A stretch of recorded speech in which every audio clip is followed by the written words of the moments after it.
some housekeeping matters. There's no expected fire alarm testing today, so if the bell does go, get out of here using the fire and emergency procedures. The nearest fire exits kind of out that door and then signposted. Please can I ask you to use your microphone when addressing the meeting, and that is switched off when you are not using it. Please can you ensure that your mobile devices are turned to silent. First, which is something I didn't do last time, and thank you for those of you who've not made anything of it. Are there any apologies for today? Yes, there are. There are 3, aren't there? Thank you, Leader. We have apologies from Councillors Bryarsdale, Councillor Dunn and Councillor Lowry. Lovely, lovely. Councillor Dunn is in London doing something at the House of Commons, which is great. I hope she's able to get to and from her places in London today. It's a bit trickier than usual. Are there any declarations of interest in respect of any of the items on the agenda? No? Thank you. Can I sign the minutes of the previous meeting, please? That was the 11th of August. Big meeting that was, as we remember. Thank you. All agreed? Yes. Thank you. So I move to item 4, which is questions from the public. There's one question from Mr. Greg Black, who's going to ask a question to Councillor Stevens. So, Mr. Black, could you sit there, please, and use the microphone in front of you? Thank you very much. Thank you. My question is to Councillor Stevens. Does the local authority have any plans to widen Tavistock Road between Southway Drive and Loosely Lane, given that this section remains predominantly single lane? Thank you, Mr. Black, and thanks for your question.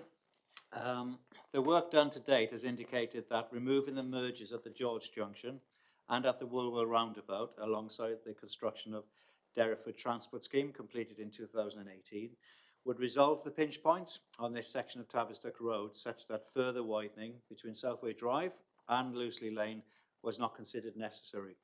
As part of our ongoing programme of assessing the impacts on the network as the city grows, we will continue to ensure that we are developing schemes to deliver the necessary improvements in the right locations. So while a scheme at this location is not currently identified, the works being delivered as part of the Woolwell to the George do not preclude further improvements to the south in the future. Thank you very much. Thank you, John. Thank you, Mr. Black. I move to item 5, which is a little recitation entitled Chair's Urgent Business. Do I have any, Jamie? Thank you, Leader. No urgent business today. Okay, well, I wondered if I might sneakily put something in that you're not aware of. Would that be all right? On behalf of Plymouth City Council, I'd like to extend our sincere congratulations to our local MP, Luke Pollard, on his appointment as Minister of State in the Ministry of Defence, following the latest cabinet reshuffle.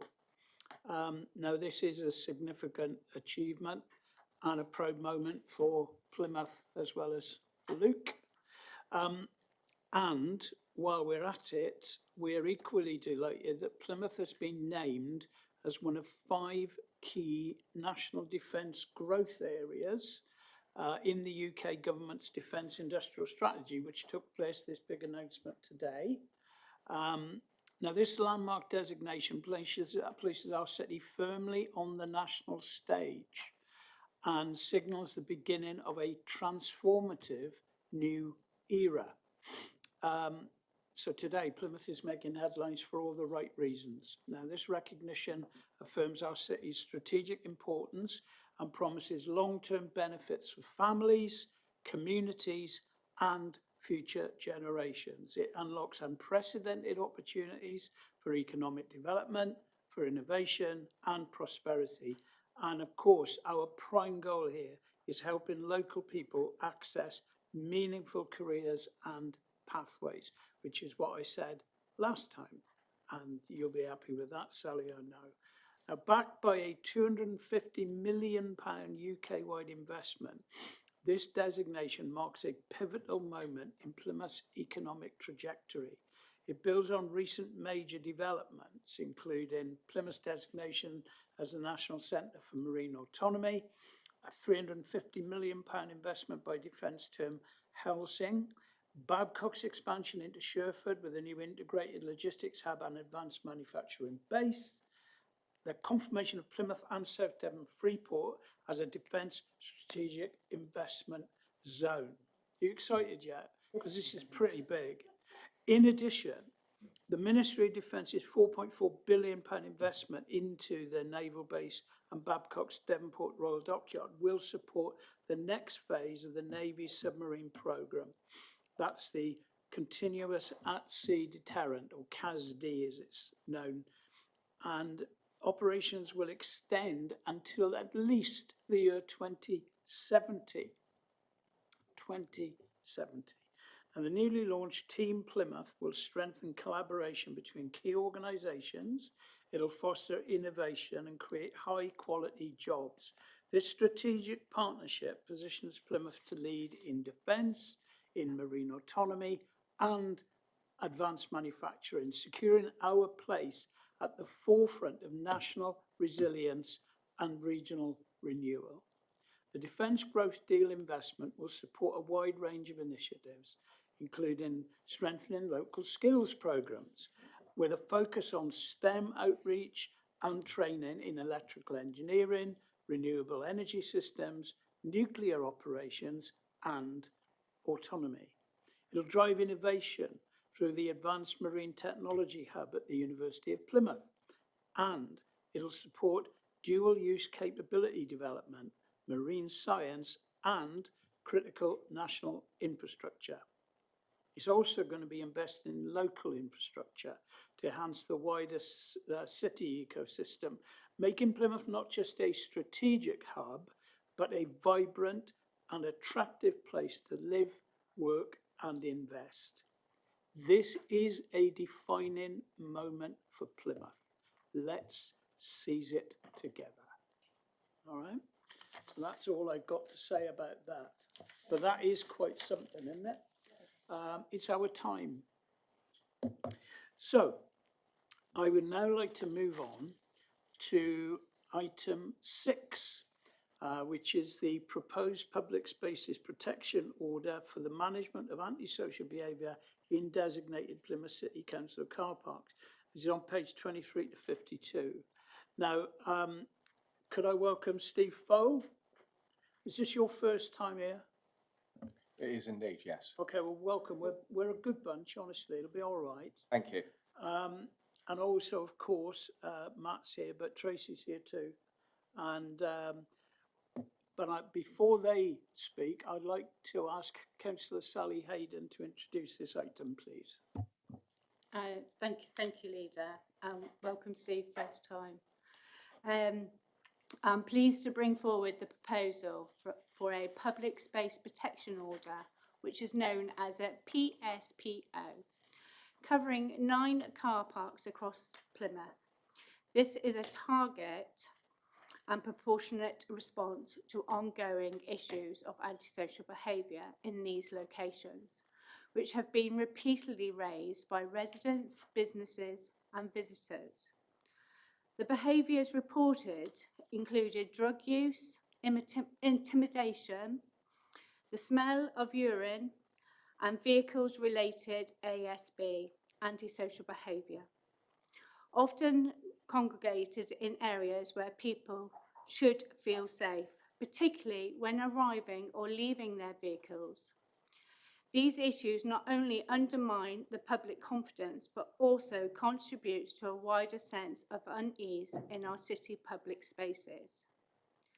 This proposal is part of a wider commitment to improving community safety and aligns with Plymouth's strategic approach to tackling violence against women and girls. We know from local feedback that these car parks can be perceived as unsafe, particularly by women and girls, By introducing the PSPO, we are taking a prospective step to make these a safer space and more welcoming for everyone.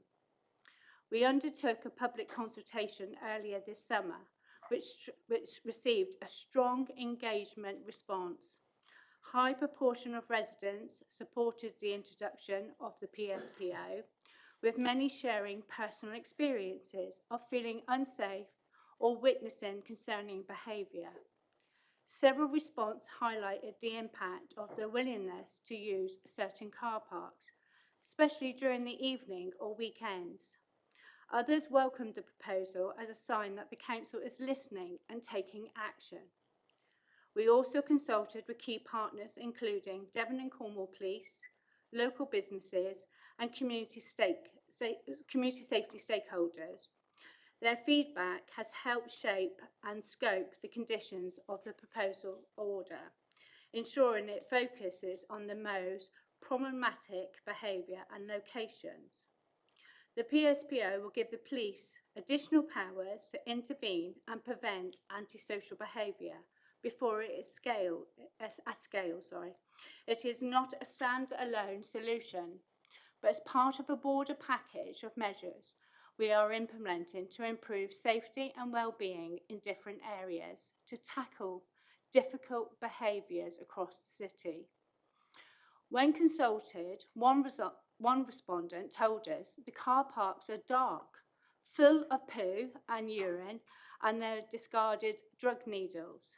Another woman responded and said, "A woman alone, I loathe it when I see people loitering, drinking, shouting everywhere, but in an enclosed space it's even more frightening." When some of our young people were asked how they feel about our car parks, they said, "We see adults drinking or doing crack on the stairs and try to stay away from them." Other groups of young people target skateboarder community to start fights. It is the feedback like this that highlights the need for Plymouth City Council to support and implement a PSPO. I personally would like to thank officers and partners for their hard work in developing this proposal. But Chair, before I hand over to the Cabinet to consider and hopefully endorse this recommendation, I would like to ask Steve if he would anything he would like to add, as he's the one who's been working so hard on this. I just think it's a really important bit of work now that we've got that magnificent city centre that's all come together. Actually, when you look at the exit and entry point to our city centre, it's our car parks, and that is really impactful on people. So why do all of this great work in our city centre and then have a bad situation taint your visit to this magnificent city? So I think it's a really important bit of work.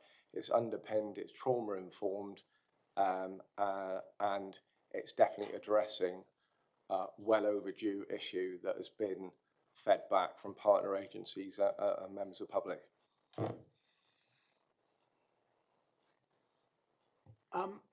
Anything from you, Tracy, on this? Only that when we talk about having overwhelming support from members of the public, throughout the consultation period, one of the questions was quite simply, do you agree that they should be subject to this public space protection order for the next 3 years? And 88% of respondents said yes. And we had, I think, about 370 respondents. And that is, having been part of these consultations before, that is a really significant amount of support from members of the public. And then the only other thing I would want to add is just a little bit of reassurance around how we're going to work with those who may be disproportionately kind of impacted by this implementation. So we have kind of done a full equality impact assessment and considered young people who are using this space as a recreational space quite often, and also some of our street attached and homeless community.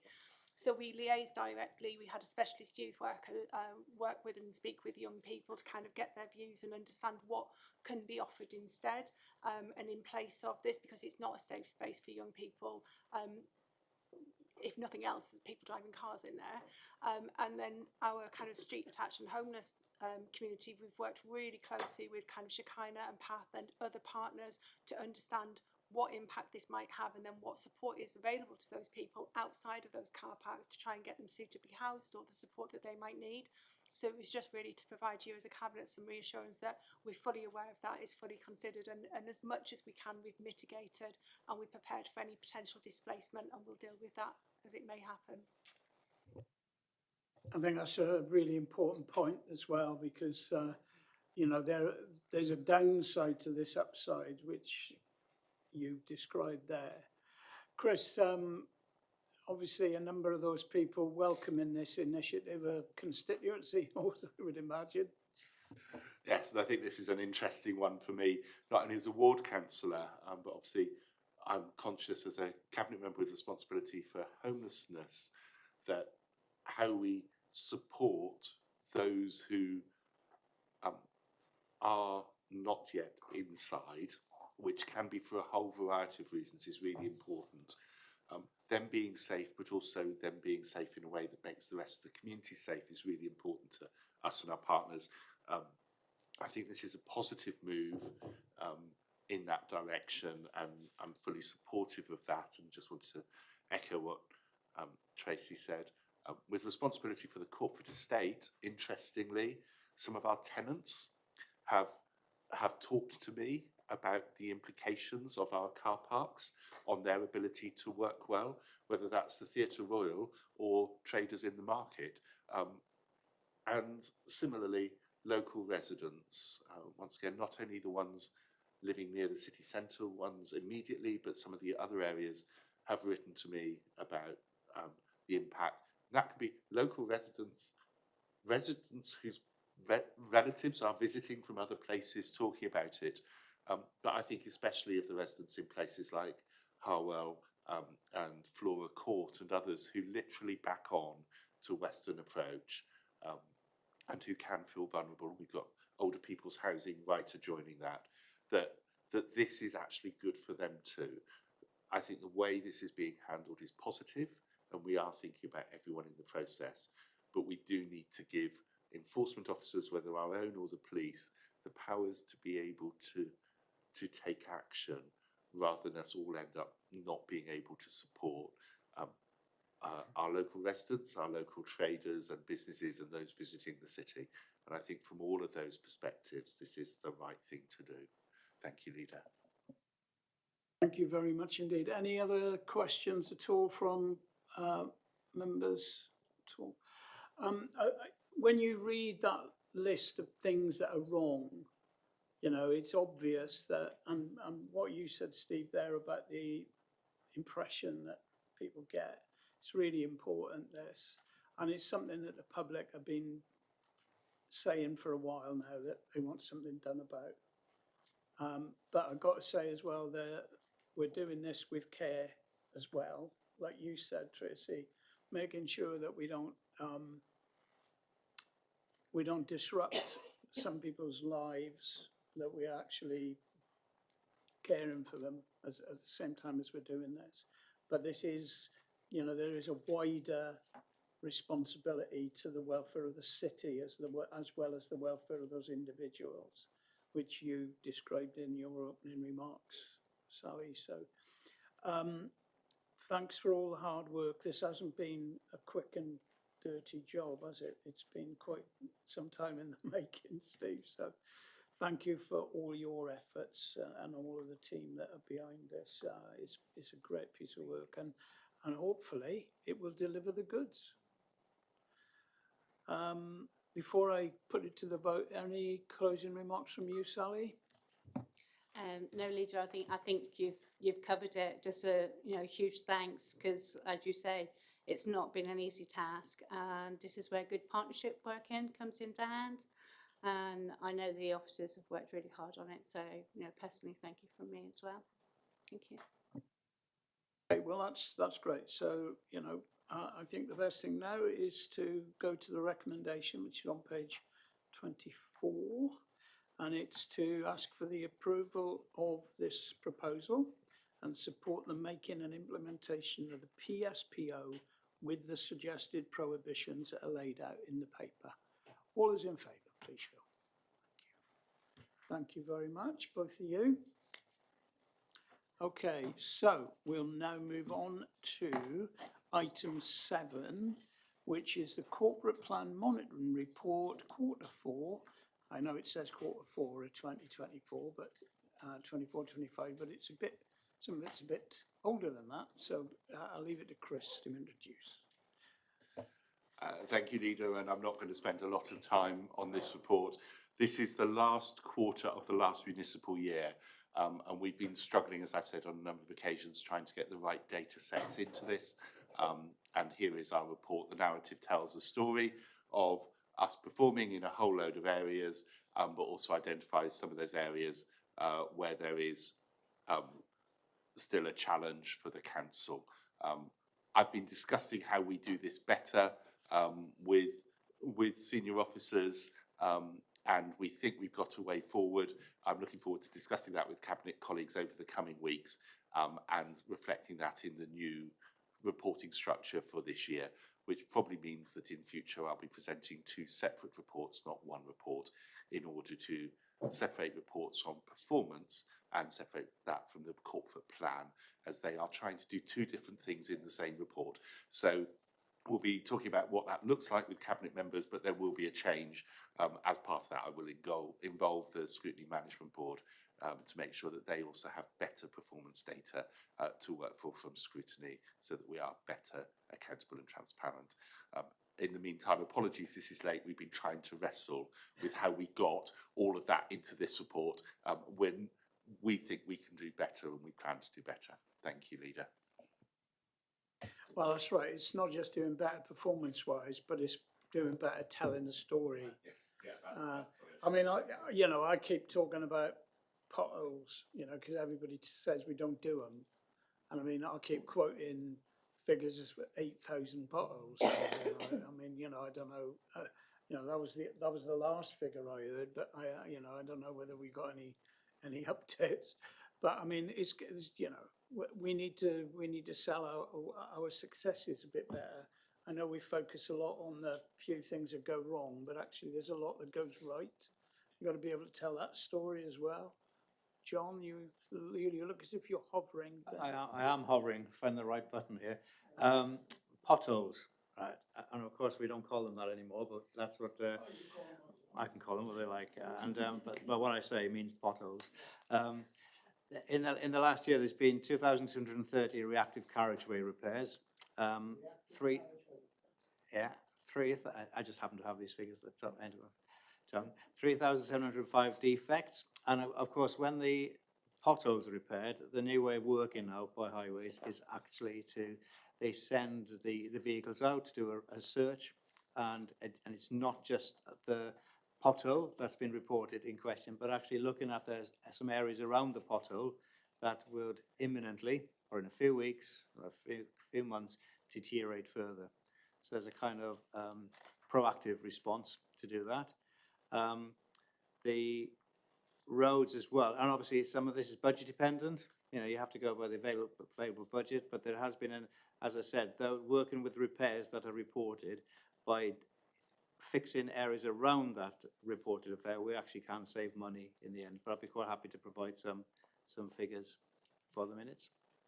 Thank you. I'm trying to add up those 2 figures that you said. One was 2,500. 2,230 reactive carriageway pieces of work. 3,705 defects repaired by the velocity machine. So that totals 5,935. That compares favourably to the last 3 years. So and also the velocity machine has been out in the following wards during the last few months: Budshead, Moorview, Honigknoll, St Budo, Ham, Eggbuckland, Peveril, Efford and Lipson, and at the minute it's in Sutton and Mount Gold. Well, thank you for that. I mean, that's the sort of thing that we want reported, isn't it, in this? Do you know what I mean? It's like bringing it alive as to what the concerns of the public are. And, you know, if we're not telling that story to the public, not telling them about how we're improving the things that they care about, then we need to, because we are doing that. And just to finish, the velocity work, it's called a find and fix work programme. So what happens, the find and fix machine goes out around the ward, they're given a list of streets and maps, they scout the streets, repair the defects as they find them. Yes, I think where we're at is that actually we have an enormous amount of data about performance across the organisation. It can be quite dry and it doesn't necessarily relate to the corporate plan because it is performance across the whole organisation.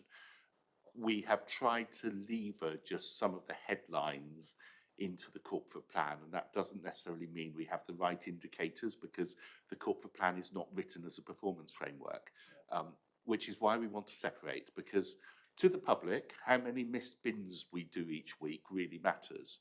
What we can say is that it's almost 100% of bins are collected every single week.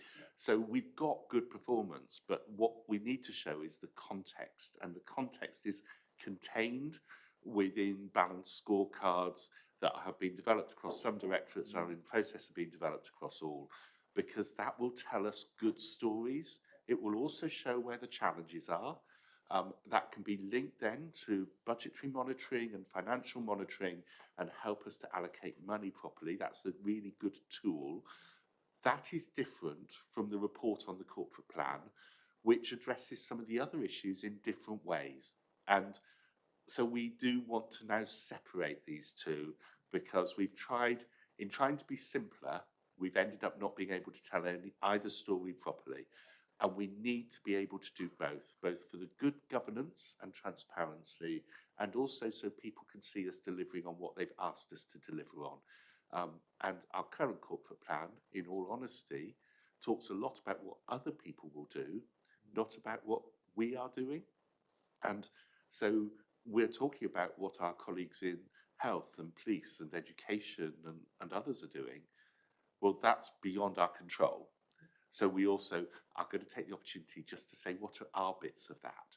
So it will begin to look different, and we will put in some places that are in there commitments around shorter term targets, and so that people can see, and the narrative will sit more there in terms of generic, and in the performance one we will talk about why there are things not where we expect them to be, so that we can talk about actions to remedy things.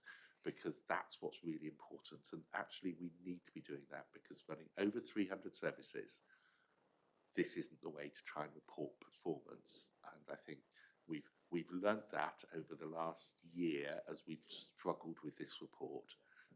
The end of the year is the right time to say we change it rather than mid-year, and is why this one was delayed as we tried to get it as right as we could.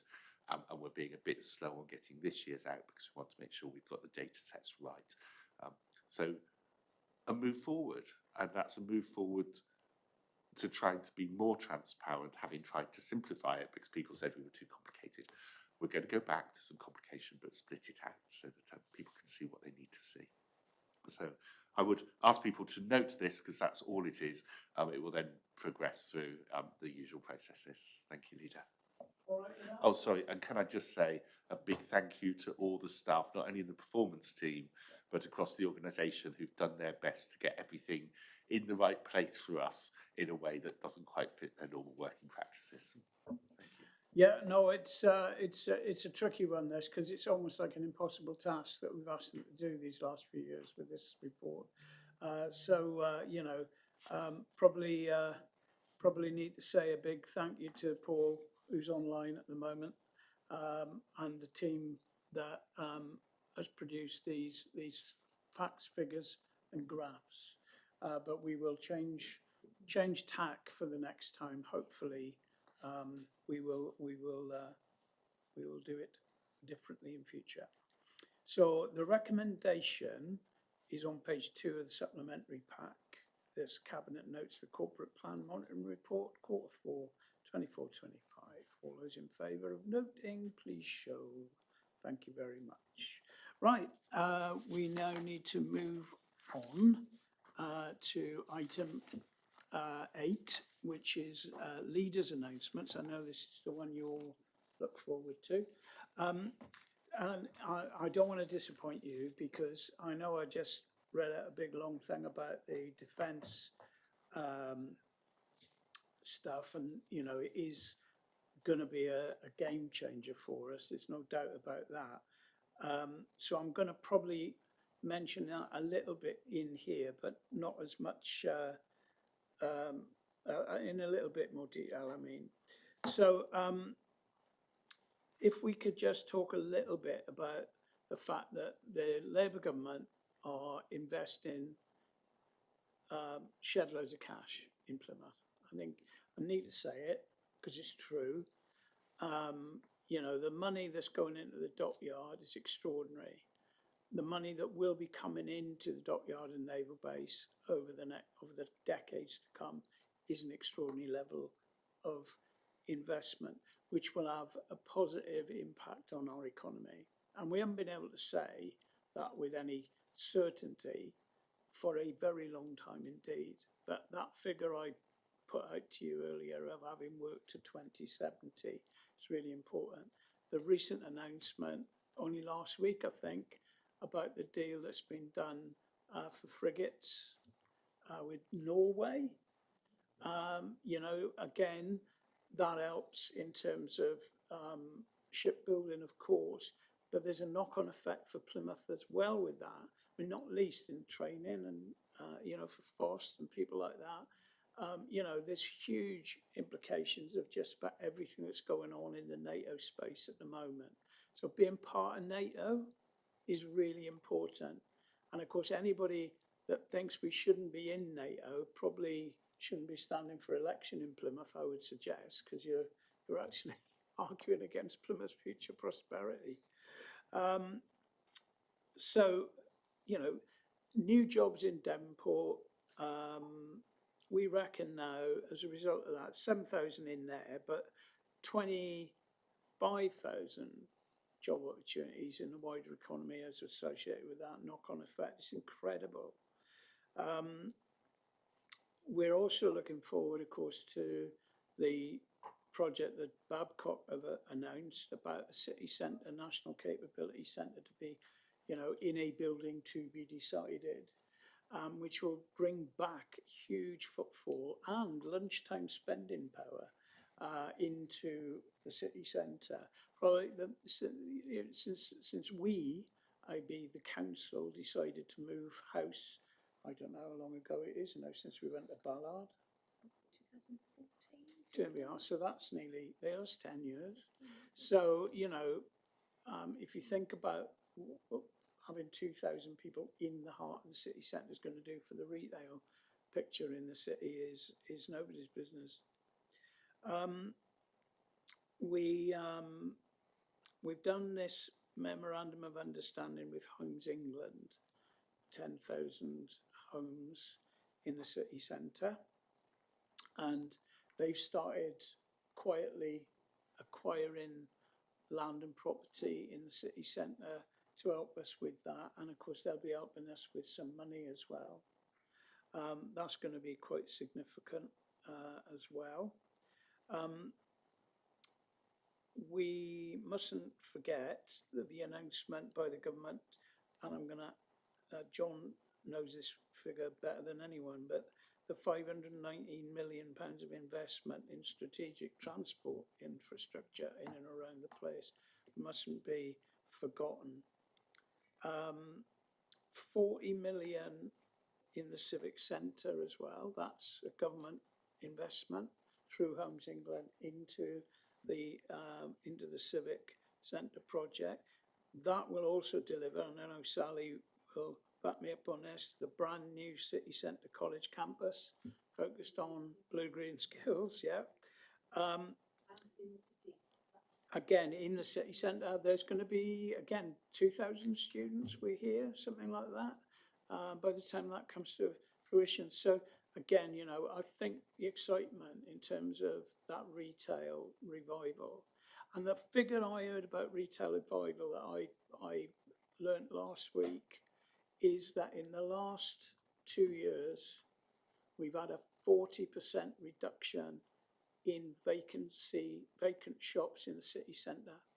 So when you see people going on and on and on about nobody's in the city centre, actually there's 40% less vacancies now than there were 2 years ago. It's going great guns, and it's really important that people keep pushing back on that. When people when people make mischief like that, they keep saying that our city centre's going downhill when it's not. It's the opposite is the case. We've got a revival underway, not just in Armada Way and Old Town Street, but actually the retail community and other investors are also making a beeline for us. There's 73 million quid gone into the Freeport. Don't forget about that as well.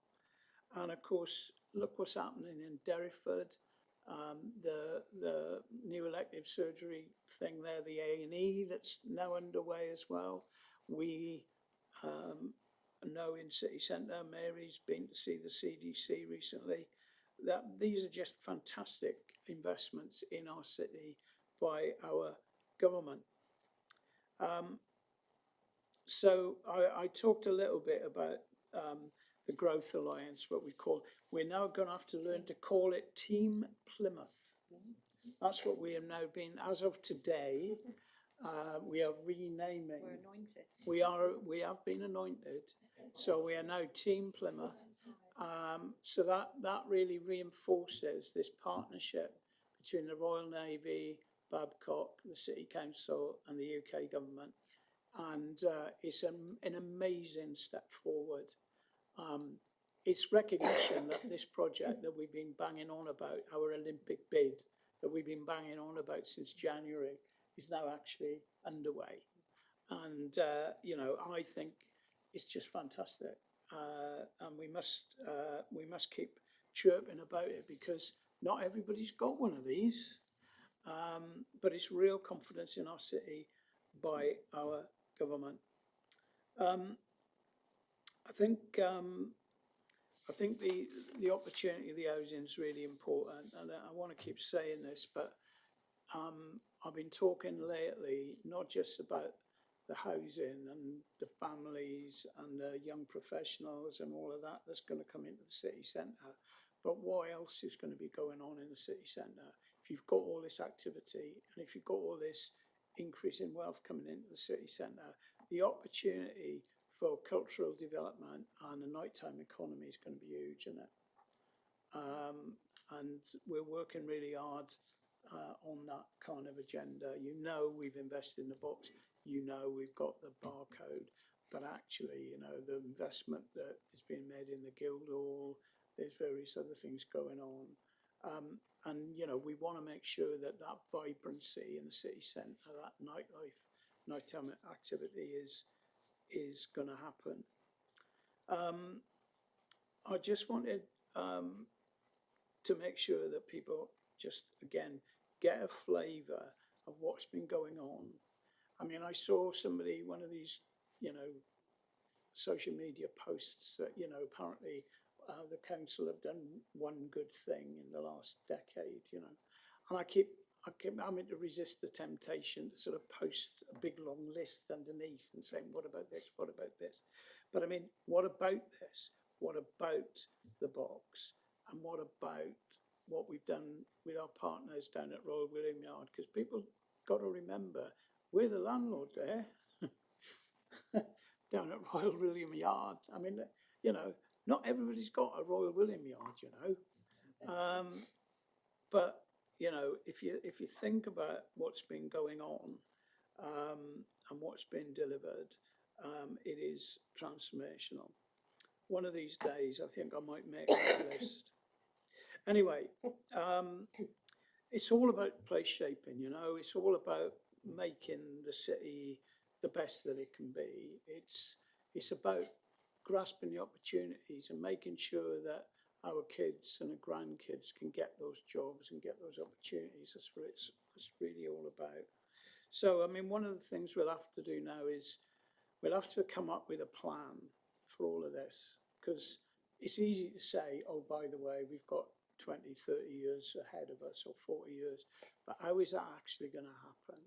So this thing around starting a detailed plan for how we're going to deliver these 10,000 homes and where they're going to go, that's not just about, you know, we'll put a block there and we'll put a block there. It's about that thing around community, and it's about that feeling about making an environment that people want to be in as well. You know, that's kind of important. It's not just about delivering the numbers, it's actually making a place and shaping a place that people are excited about. So it means, you know, we've got to do that, and we've got to do technical stuff like transport, accessibility, utilities, repurposing building, housing mix. We've got to get all of that right. We've got to do a piece of work with the public. You know, we've talked about this, you know, Plymouth, it's a long, long, long, long time since people lived in the town centre. A long time. There's probably nobody under the age of 60, 70 probably, might even be 80, that remembers doing that. That's how long it's been since we had that urban living in the town. The post-war reconstruction took those folks out and put them around the suburbs, new suburbs that were created. So what we've got to do is be like other places. I mean, I know Plymouth is not like any other place, but by which I mean urban living's very much a fabric of cities. That city centre living is very much a part of that. And so we've got to get marketing to local people about that and what that feels like and how exciting that is. And how comfortable they'll be in doing it. And it's about creating more housing, affordable and all sorts. But it will be an opportunity, that public exercise, in getting people excited and proud of Plymouth. You know, that's what we want to do. As you know, we're very good at hoovering up cash. So one of the other things we're going to have to do is start exploring ways in which we create new partnerships to deliver a lot of this stuff. Because there's no way the council can do this on its own. We have to form partnerships with willing partners, not just developers, but actually agencies as well.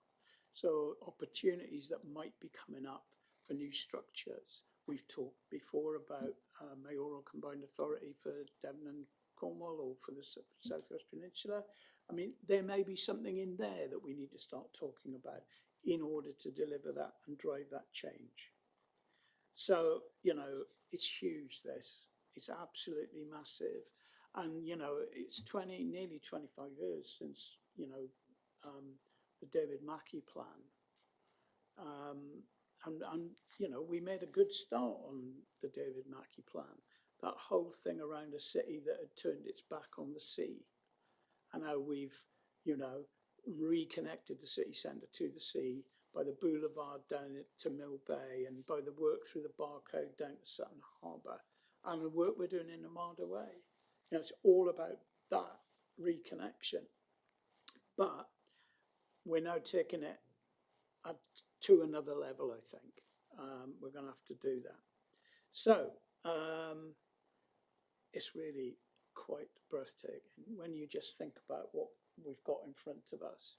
It's going to be game-changing. But I'm just going to say there's a few things that we have got under our belts already. I am going to make that list. You know, we've invested, because of our investment in the port down at Mill Bay, you know, ABP put £23 million into their port, I mean, that's a fantastic thing.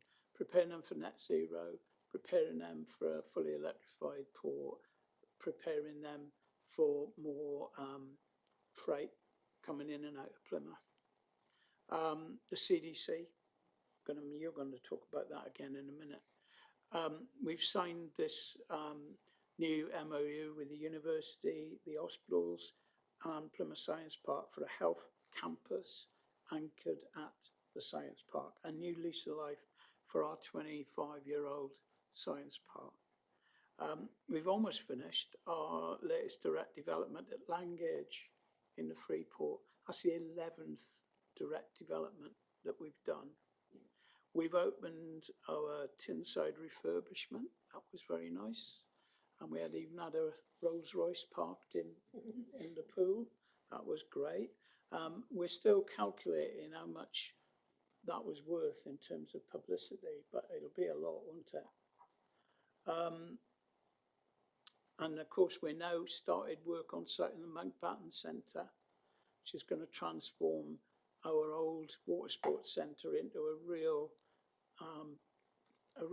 opening to the National Marine Park and a new destination, but also providing 21st century facilities for school children to learn how to sail and water. I was going to say waterboard, that's not what I meant. And of course, we've completed the Derryford District Centre, which is busy and well appreciated by people from all over the city, but particularly in the north of the city. We've got the Beryl Cook coming, which we're all a bit excited about. And we've hosted Jeremy Della's Hello Sailor at Tinside, and, as you said before, in Trafalgar Square, which is quite something. We recently helped the fishing industry to secure money from the government to invest in our fishing industry, which is, as you know, under threat. Not from that European deal, because that was an extension to what was currently in place and provided some new stuff that it didn't have, simplifying the ability to export some of our stuff, which was long overdue. And of course, we funded a study into the octopus invasion, one of the few councils to do that. And of course, we've had an amazing summer of national events, and Sally, no doubt, will be telling us more about those in due course. So it's our moment. We've done some really good stuff, but now I think you've got to hang on to your hats, because it's going to get busy. It's going to get fantastic. And I hope everybody's excited about everything that's going on as I am. I mean, you know, we've been working long and hard to get to this point. And today's announcement was really significant. But like I say, we've been at this since January, really, when we announced the Olympic bid to the, you know, and before then, really. I mean, some of this work on the housing's been going on with you and for a very long time. These things take time, but you know, if you keep at it, then you know you'll get the rewards. And the reward for us, I think, is Plymouth's going to be fantastic. And yeah, let's get used to that. Thank you. I'm going to ask cabinet members now if they would like to update us on anything. I'm going to start with Jemima. Thank you, Leader. I want to start with talking about Mockingbird, which I've talked about a few times in Cabinet. So we've launched our third Mockingbird constellation, as they're called, groups of foster carers working together. And this is the first one that we've opened in Cornwall. The programme provides an extended family model to support our fostering families through a constellation which consists of a central home which supports several what we call satellite homes of other foster carers, and we do have a number of our foster carers who are caring for Plymouth children, but in Cornwall, you know, just over Saltash, Torpoint, and a bit more into Cornwall. So, this model provides absolutely invaluable support to fostering families who, as I said, live a little further from Plymouth. And as a fostering service, we know that the voices of our carers enable us to grow and be even more successful.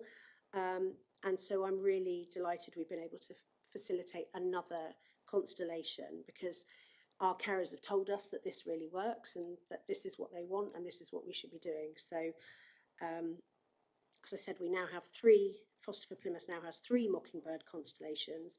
That's supporting a total of 25 households with more than 40 of our children.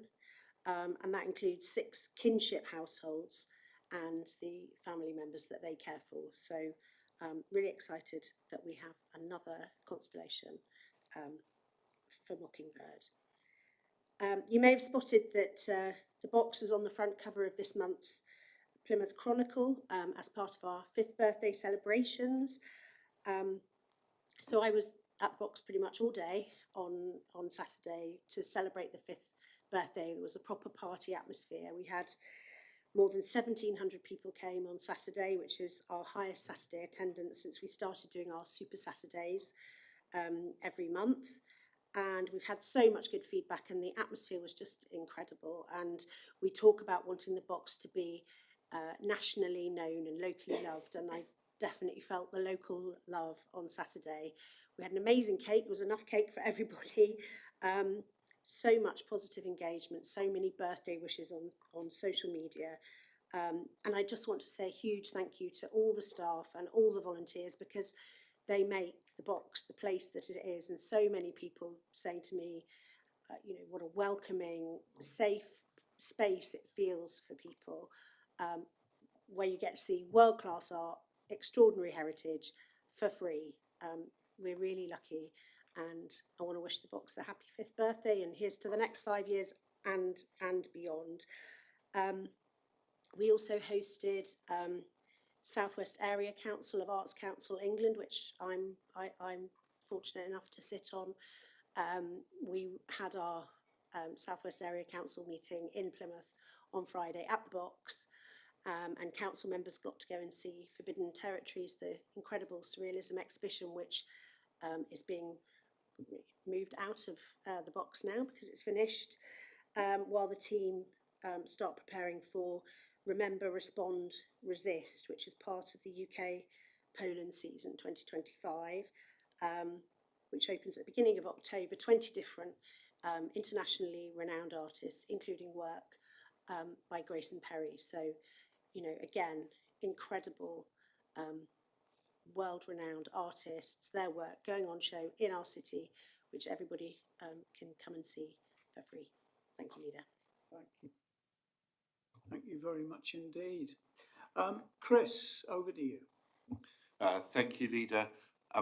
10 days ago, you and I were both able to visit Clarion's development at Barton, as people began moving into the first phase of the regeneration. And I think we were both really impressed with the quality of the homes. I think for me, and I think for you as well, 2 of the highlights. The first was meeting a resident telling of the positive impacts of the house that her family is now living in, instead of her previous ex-MOD flat, which actually she loved calling home. The extra space, the difference having a garden makes, and a reduction in fuel bills of well over 50% was amazing to hear about. She was so positive about the strengthening of the community she's seeing, and she's been involved as a long-term resident, not only seeing it happen, but involved in that resident group making it happen as well. We also met one of the veterans involved in the self-build, and he was so proud of the skills he'd been learning, and he's now doing management apprenticeships, and he is so excited. In fact, he's got a career ahead of him. He just doesn't know whether it'll be with Clarion or Lovells, because they both want him, and I think that was absolutely amazing. There's more to come at Barton as the regeneration continues, but I was really pleased to hear of Clarion and their construction partners Lovells' ambition for them both to do more in Plymouth, and I'm sure we will be following that up.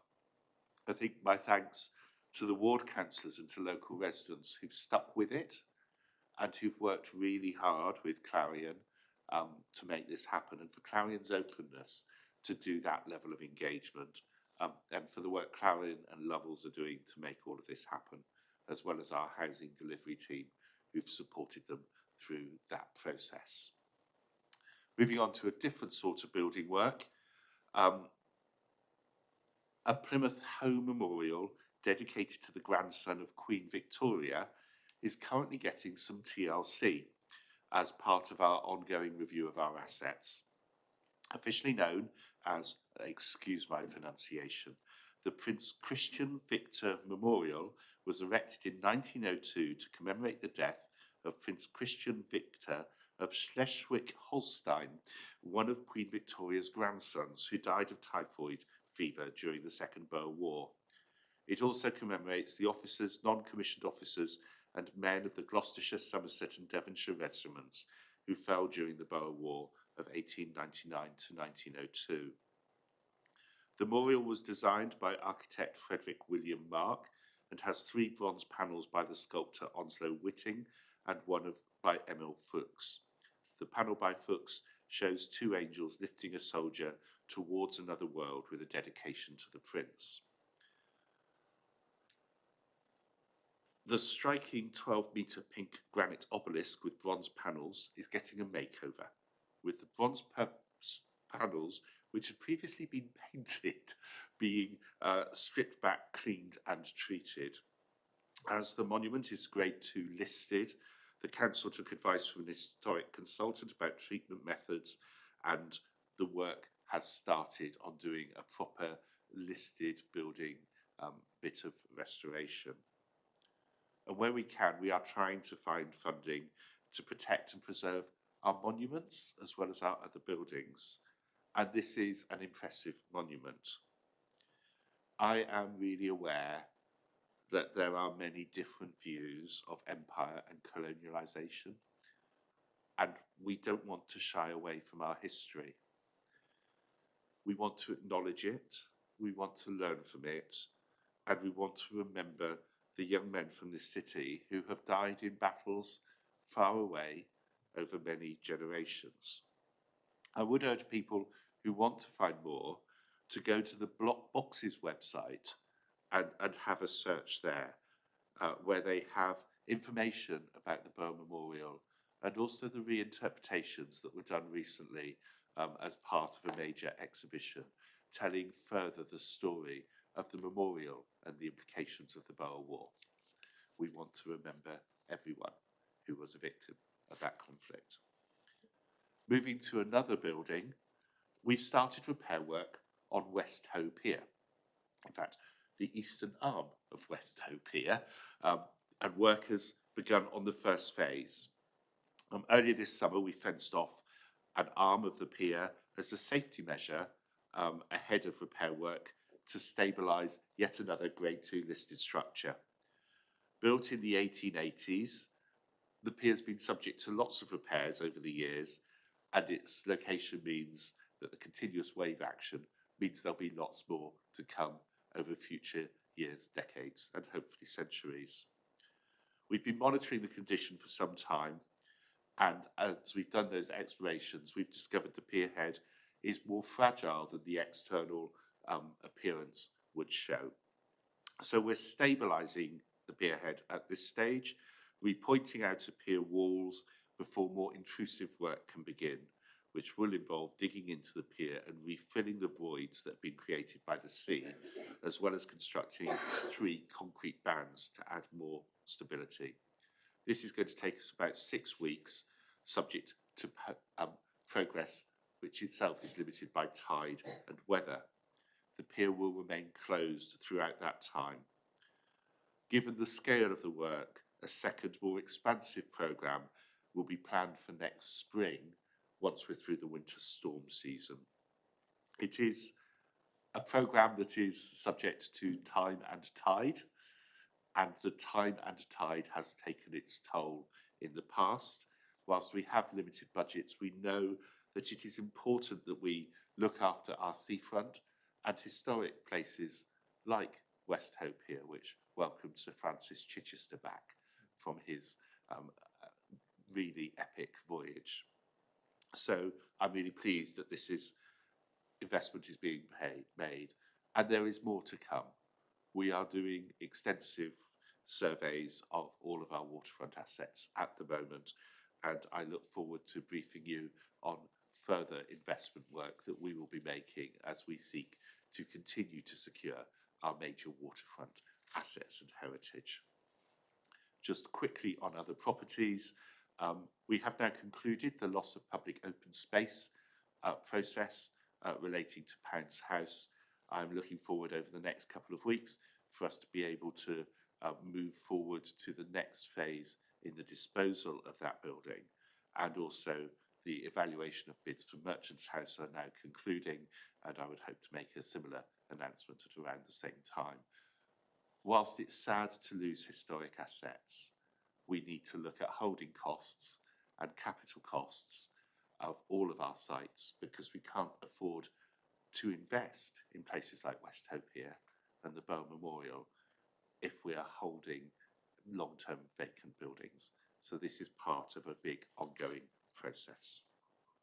And finally, Leader, I want to talk about funding that is available for grassroots community groups at the moment to support their communities over the winter. We've invited organisations in Plymouth to apply for grants to host welcoming spaces during the colder months.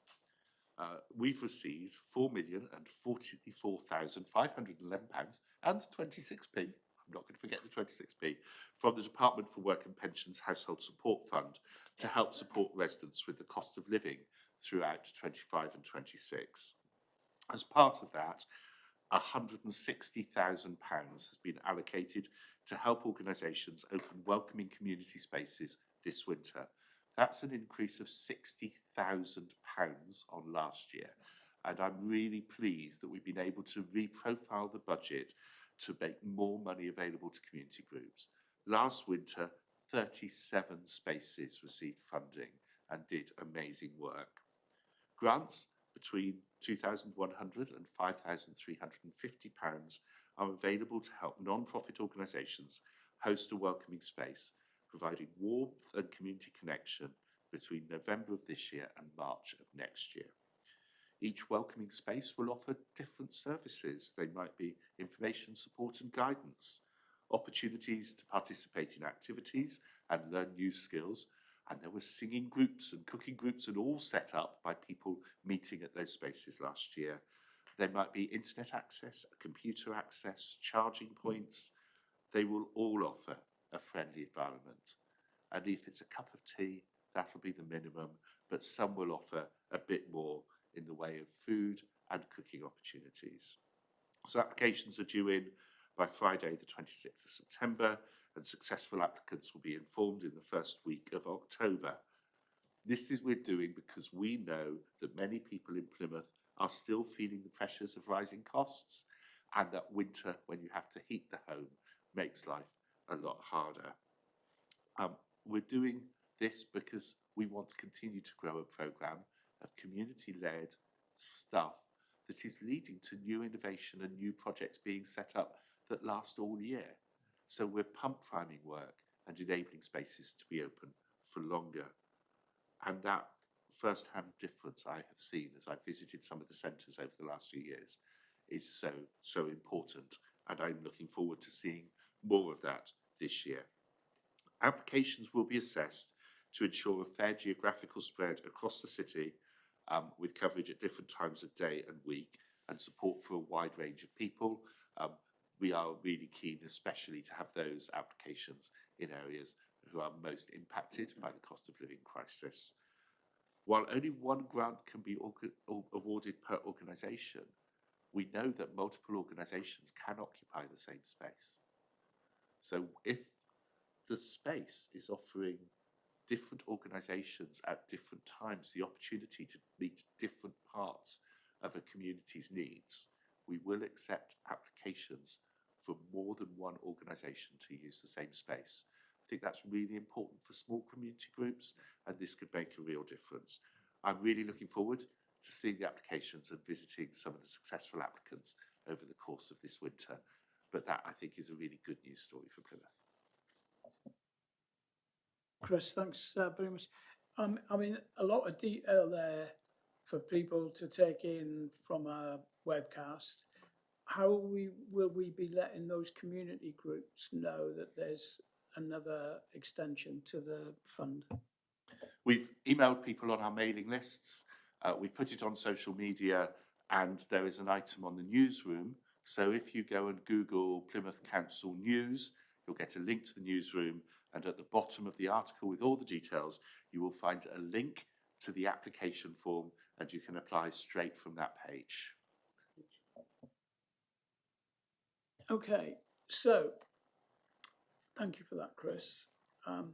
By the way, and this is entirely to embarrass Councillor Hayden, when we were at the St Buda at the Barn Barton event, a number of people specifically thanked Sally for her involvement in the gathering together of the community, in the development of community-led regeneration. You were mentioned by several people, Sally, so I just wanted to make sure you knew that, because you know, and you've done a tremendous amount in making that project relevant to the community and making sure that their voice was heard loud and clear. So thank you for that. But I'm going to go to John Stevens next. Pan flush. Okay, what I'd like to do is to bring you up to date and report on the extreme flooding that happened about 2 weeks ago. So as you know, the extreme rainfall in this city experienced late on Thursday the 28th through to the early hours of Friday the 29th affected a lot of people. The impact of which was clearly devastating for a number of homes and businesses across the city, and we're keen to support our residents wherever possible when these happen. The Met Office told us that the weather station at Mountbatten recorded 56 millimetres of rain between 10 p.m. on the 28th and 1 a.m. on the 29th, including 42.3 millimetres in a single hour between 11 p.m. and midnight. To put that into perspective, the average for August is 80.3, meaning we saw more than 50% expected rainfall in 60 minutes and 70% in 4 hours. It was the second wettest August day on record in Plymouth. The drainage and sewage system in Plymouth, a huge amount of which has been South West Water's responsibility, was not designed to be able to cope with that amount of water in such a short time. So our highways team maintain an extensive network of gullies and culverts across the city, and over the last 12 months the team have routinely inspected 12,900 gullies and subsequently emptied 8,840 as part of a planned cyclical cleaning. They closely monitor weather forecasts and have protocols, working in conjunction with our street cleansing team to attend to the 50+ known hotspots ahead of heavy rain, and this was done before the rain on Thursday in response to the forecast. Over the course of 72 hours, the council received 311 reports of floods and blocked drains, including 115 reports of directly flooded properties. The council attended 61 emergency out-of-hour call-outs over that time, and teams across the council also worked to reinstate blown manhole covers on roads and parks, and also dealt with a number of fallen trees. I'd like to thank Devon and Somerset Fire and Rescue, who attended various locations and supported the response, and of course members of the highways team for dealing with these incidents and supporting residents and businesses. And I also want to add a thanks to ward members across the city who attended the floods and supported residents at a time of great need. In addition to the emergency response to such instances, the council are working on projects with partners to tackle flooding across the city. Our flood alleviation projects include Trefusis Park Flood Relief Scheme, and this SUDS project, designed to store surface water during heavy rainfall, is currently on site and on programme to complete in April 26. This project, together with South West Water's upstream improvements, will reduce the risk of flooding at Lipson Vale. At Western Mill, there's a village property flood protection project, and this will provide flood doors and flood gates to 4 properties in Western Mill village. Property surveys have been completed and the protective works are on track to be installed in October this year. St Leven Flood Relief Project, this was discussed with ward councils at a briefing about the outline design options, including rain garden curb build-outs. For this SUDS project, designed to store water during heavy rainfall in a part of the city which has steep streets, which obviously constantly has runoff water down to St Leven's Road. Once the design has been drawn up and a public consultation has been programmed to take place in October, November this year, ahead of a business case being submitted to the Environment Agency for project funding in 26-27. There's also the Stonehouse Tidal Flood Study, and this study aims to assess the increased risk from tidal flooding and climate change impacts, and will complete this November, providing evidence for future works and funding. And finally, Arnold's Point Tidal Flood Alleviation Scheme, Phase 2. This project will provide a new tidal flood defence wall along the embankment and is currently preparing to submit to planning, with construction programme to start in spring 26. And I guess, Leader, if there was ever any doubt about the impact of climate change and the impact it has on people at street level, literally, after what happened recently, doubts have to be cast aside. Thank you. Well, first of all, can we thank all the council officials and staff as well that were involved in that, in the clean-up and in the emergency work. They do a fantastic job. You know, there were reports on the news that it's almost like they report the gossip and they don't report the facts. I mean, we had along St. Leven's Road cleaned all those gullies just 3 days before. And the thing is, by the way, can you just clear up what's a gully as opposed to what a drain is, and who runs the gullies and who runs the drains? Because I get confused. Okay, it's like University Challenge. The gully is the surface which the water runs along, because through the drain, that's the City Council's responsibility. Once it's gone through the drain, that is invariably South West Water's responsibility. Once the rainfall stopped, the water kind of went through the drains quite slickly. Yeah. But the fact that the drainage beneath the sewage system zone is kind of not fit for purpose, not fit for 21st century, except in those exceptional rainfalls, there has to be. That's another issue that needs to be resolved and part of a discussion with South West Water. Look forward to having some more chats with South West Water, really, about the adequacy of their service to residents in Plymouth generally, but specifically around that. It sounds as if we need a hardball conversation about that going forward, doesn't it? Because if these extreme weather events are going to get more often, I mean, we used to talk about once in 100-year events, didn't we? And they're going to be happening more often now. We need to make sure the city's resilient.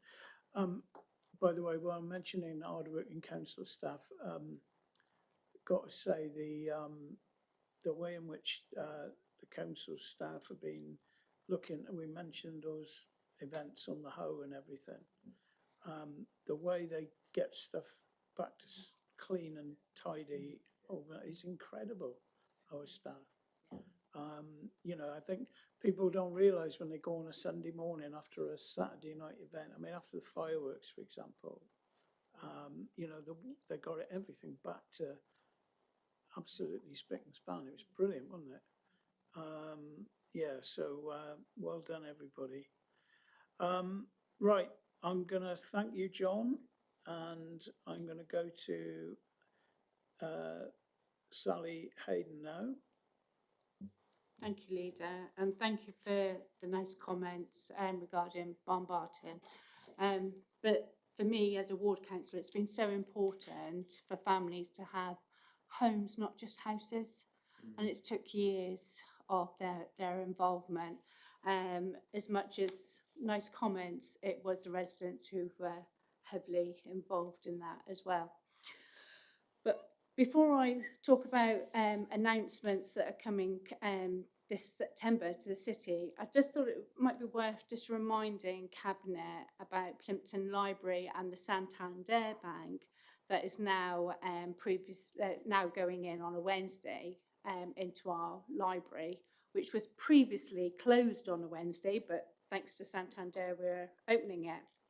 So just for some figures really, over the last 3 weeks, the footfall in the library have seen just over 400 visitors on that on the Wednesdays, of which 142 were visited for Santander for banking service. We also gained 13 new members and result of them visiting the bank. So it just goes to show of really good community work when we open our libraries to the community, basically. And that's only just in 3 weeks. So you've talked a little bit, Leader, about bringing the city centre and the sea together. We have a weekend ahead of us, a festival celebrating connecting the sea and the city together, and it's known as our Sea Fest. Plymouth Waterfront Partnership, Plymouth Sound National Marine Park, and Plymouth City Council have teamed up once again to be able to do this. It combines Plymouth's extraordinary marine heritage and stability, and this is with music and entertainment. So any visitors that are going along on Saturday or Sunday, that's the 13th and the 14th of September, they could take part in a range of activities. Just some examples, you could have some swimming sessions, scuba, snorkeling, paddleboard, sailing testers across the waterfront. And this year we welcome a return of our live cooking demo stage as well, which we'll see some great skills being took there. Some other highlights include an outdoor cinema at the Lido in partnership with the Arts Cinema and the Children's Theatre. And Royal William Yard. Wow, there'll be a giant whale where you can crawl in the belly of this huge, enormous inflatable whale. So that's really exciting. So a really good weekend ahead of us. I have mentioned to Cabinet previously about Red Bull Up the Mask. Okay, so they will be taking part at Sutton Harbour on the 27th of September. It's a simple format where entries run down the end of a greasy mask.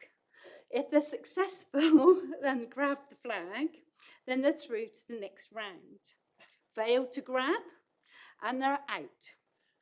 I know you're all thinking, come on, we need to enter. But unfortunately, I have to say, within 24 hours, they were signed up and full. Within 24 hours. So we announced this about the Red Bull Up the Mask coming to Plymouth. And since the 1st of September, when we announced it, we had 60 million viewers on TikTok, 3.5 million on Instagram.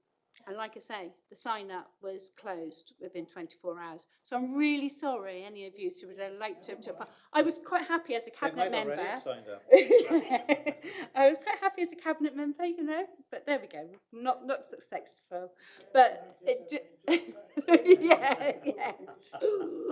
A dodgy hip. But yeah, alongside that, there'll be a DJ, some street food, and I'm sure it's going to draw quite a huge crowd.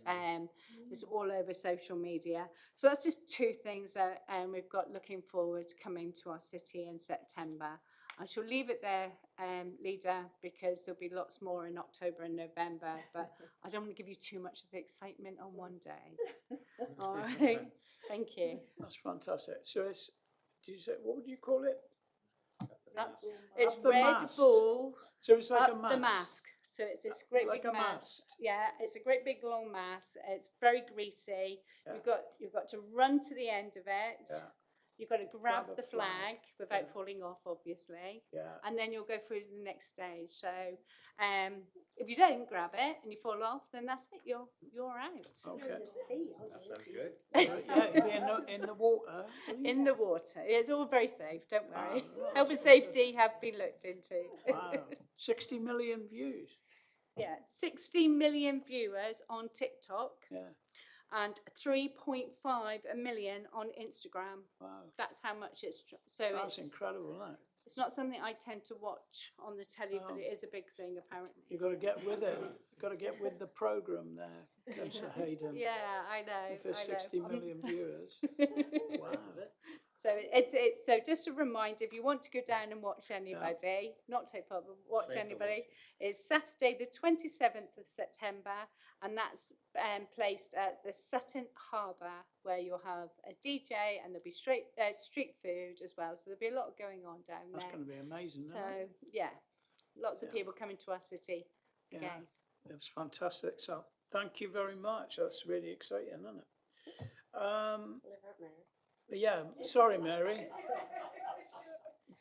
You got a few exciting things. Yeah, I can't beat You're going to that. go up, not up a bus, but up a ladder. I can't beat that, Sal. I mean, it's possible. Yeah, true. Let's start with Meadowview. We heard from Cliff Morgan last cabinet about the start for Meadowview. We have a lovely video with a time-lapse video that's going on, and you can see that from where I was out there a few weeks ago, it's now, you can see the foundations are down, and in fact some of the walls are going up as well. So please look at the video, and we will obviously keep doing that all the way through, and it just shows that our hoping that it'll be finished for next June, July time. If they're carrying on the speed they're doing, it definitely will be. Judah did mention just now about the CDC. I've been invited down to the topping out ceremony on the 17th of September. I'm looking forward to that, but I'm trying to find out what a topping out ceremony is, because if it includes going up a ladder or anything, I might need a body double. So I hope I've got somebody from the CMT that's happy to do that for me instead. I will be in touch. And last but not least, as far as I'm concerned, the Urgent Treatment Centre at Derriford Hospital opened last week. And I'm really looking forward to going and having a visit there later on this week to see what it's all about, because we all know how stretched the emergency and accident department is at Derriford, and the thought of having somewhere where you can go. And I've already had positive stories from a couple of people that go to the Padan meeting. They said how much better it is. There was one slight hiccup, which I'll raise with Joe Beer when I go up there, but on the whole, very positive. And the thought of just having a building away from the main hospital building, so they don't have to go back into the hospital site, sounds really good and useful. So I will let you know more about that visit, and if anybody wants to come along with me, Cabinet, you're very welcome to. So thank you, Leader. And one good thing, John, I'd like to say to you about the new buses. At Padan on Friday, there was a lady in quite a large wheelchair, electric wheelchair, who was complimenting the new buses, having that extra space for a wheelchair. She said it was absolutely wonderful. So good on.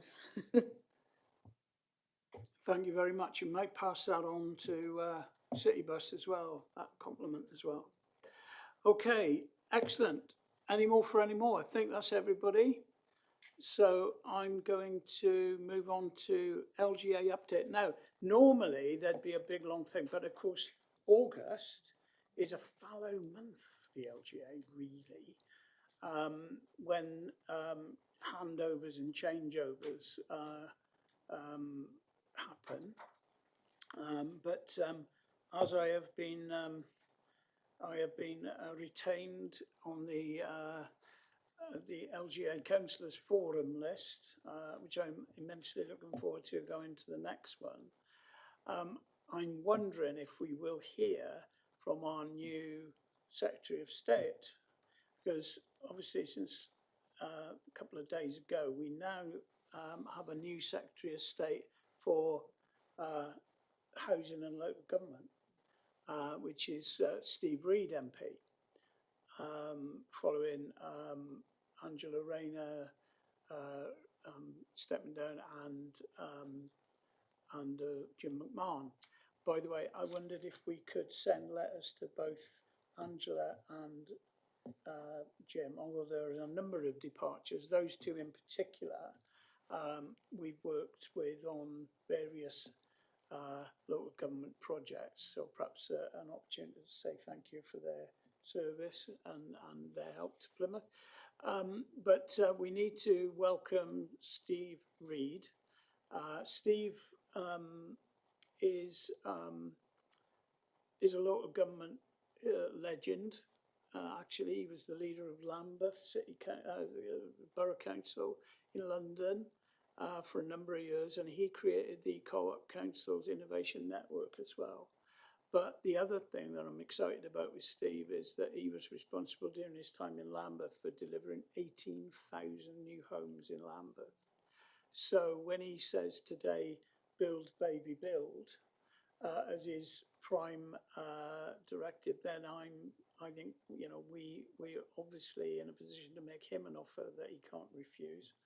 I think I'll try and get him down here at an earliest opportunity. Obviously, we'll go up there and see him, but I'd like him to come to Plymouth at some time in the next 12 months to have a look around and get familiar with what we're trying to do here, given the announcement earlier on about Team Plymouth, making sure that he's, whilst not necessarily in Team Plymouth, he's certainly in the management space.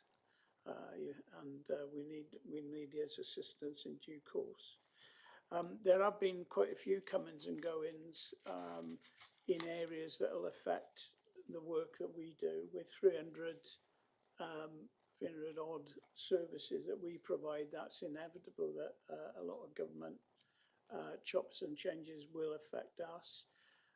So relationships that we have built will now need to be built with new incumbents, but we're looking forward to the team, aren't we? Alison in McGovern in MHCLG as well, who's an experienced councillor. That'll be good. And in the education team as well, we've got people we know. You know, who is it? Josh McAllister.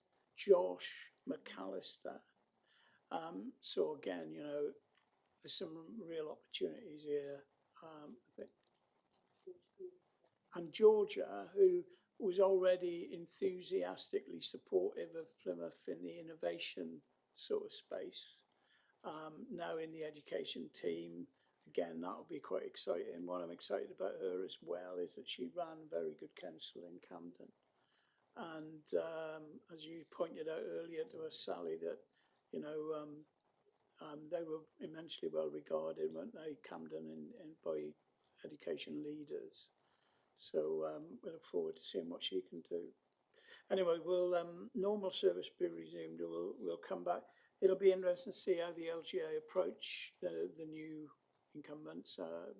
Having said, got very comfortable, I suppose. We've known Jim McMahon both in and out of government for a very long time, and prior to that, of course, he was an LGA leader when he was leader of the Labour group in the LGA for a time as well. So we'll need to re-establish a direct line with the new Secretary of State, but we're looking forward to that. He's been to Plymouth a few times before in his previous lives in Shadow Police and Justice, and more lately in his DEFRA role. So we look forward to that.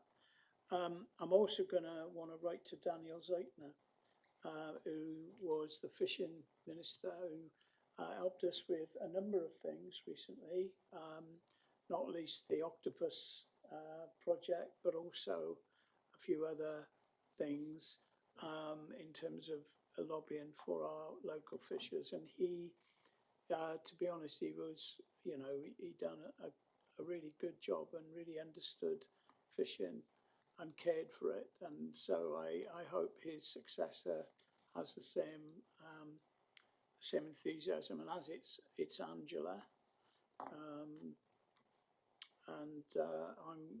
I think she'll be very keen. I hope to come to Plymouth and have a look around. I'm going to invite her down quite quickly, actually, and Angela Eagle to have a look around. Okay, so I think that'll do for today. Thank you all very much indeed for your attendance, and we will see you at our next meeting.